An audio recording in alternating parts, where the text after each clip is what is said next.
വടനപ്പള്ളി നടുവിൽക്കരയിലെ തോട്ടിൽ പ്ലാസ്റ്റിക് മാലിന്യം തള്ളി. ജൂബിലി റോഡിന് അടുത്ത പടിയത്ത് ക്ഷേത്രത്തിന് സമീപത്തെ പാടത്താണ് തിങ്കളാഴ്ച രാവിലെ മാലിന്യം തള്ളിയത്.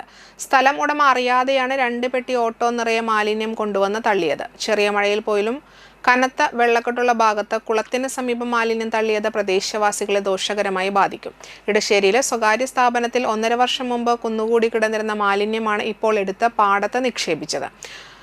സ്ഥല ഉടമയും സ്ഥാപനോടമയും തർക്കം ഉണ്ടായതോടെ സ്ഥാപനം മാറ്റി സ്ഥാപിച്ചെങ്കിലും മാലിന്യം നീക്കം ചെയ്യാതെ കിടക്കുകയായിരുന്നു. ഇപ്പോഴത്തെ സ്ഥല ഉടമ ഇവ നീക്കം ചെയ്തത് പരാതിയെ തുടർന്ന് വാടനപ്പള്ളി പഞ്ചായത്ത് സെക്രട്ടറിയും ഉദ്യോഗസ്ഥരും വാർഡംഗം MS സുജിത്തും സ്ഥലത്തെത്തി പരിശോധന നടത്തി. വാടനപ്പള്ളി പോലീസും ഇടപെട്ടു. കൊണ്ടുവന്നവരെ കൊണ്ടുതന്നെ ഉച്ചയ്ക്ക് മാലിന്യം എടുപ്പിച്ച് തിരികെ കൊണ്ടുപോയി. മാലിന്യം തള്ളിയ സ്ഥല ഉടമയിൽ നിന്ന് 50,000 രൂപയും സ്ഥാപന ഉടമയിൽ നിന്ന് 10,000 രൂപയും പിഴ ഈടാക്കിയതായി പഞ്ചായത്ത് സെക്രട്ടറി പീതാംബരൻ പറഞ്ഞു.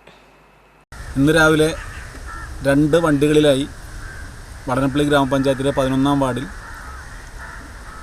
പൊതുവെ വിജനമായി കിടക്കുന്ന ഈ സ്ഥലത്ത് കൊണ്ടുവന്ന് തലക്കുളം പഞ്ചായത്ത് അതിർത്തിയിലുള്ള ഒരു സ്ക്രാപ്പ് സ്ഥാപനത്തിൽ നിന്ന് ഇവിടെ വേസ്റ്റുകൾ കൊണ്ടുവന്ന് തട്ടിരിക്കുകയാണ്. ഇതറിഞ്ഞ ഉടനെ തന്നെ ഗ്രാമപഞ്ചായത്ത് സെക്രട്ടറിയായ ഞാനും ശുചിത്വ കൈകാര്യം ചെയ്യുന്ന VOയും സ്ഥലത്തെത്തുകയും അവർക്കെതിരെ കർശനമായ നടപടികൾ സ്വീകരിച്ചിട്ടുണ്ട്. ഇതിവിടെ കൊണ്ടിടാനായിട്ട് പറഞ്ഞ സ്ഥാപനത്തിനെതിരെ നിയമ നടപടികൾ സ്വീകരിക്കാനും തീരുമാനിച്ചിട്ടുണ്ട്. അവർക്കിപ്പോൾ തന്നെ നമ്മൾ 50,000 രൂപ പിഴ ഈടാക്കിയിട്ടുണ്ട്.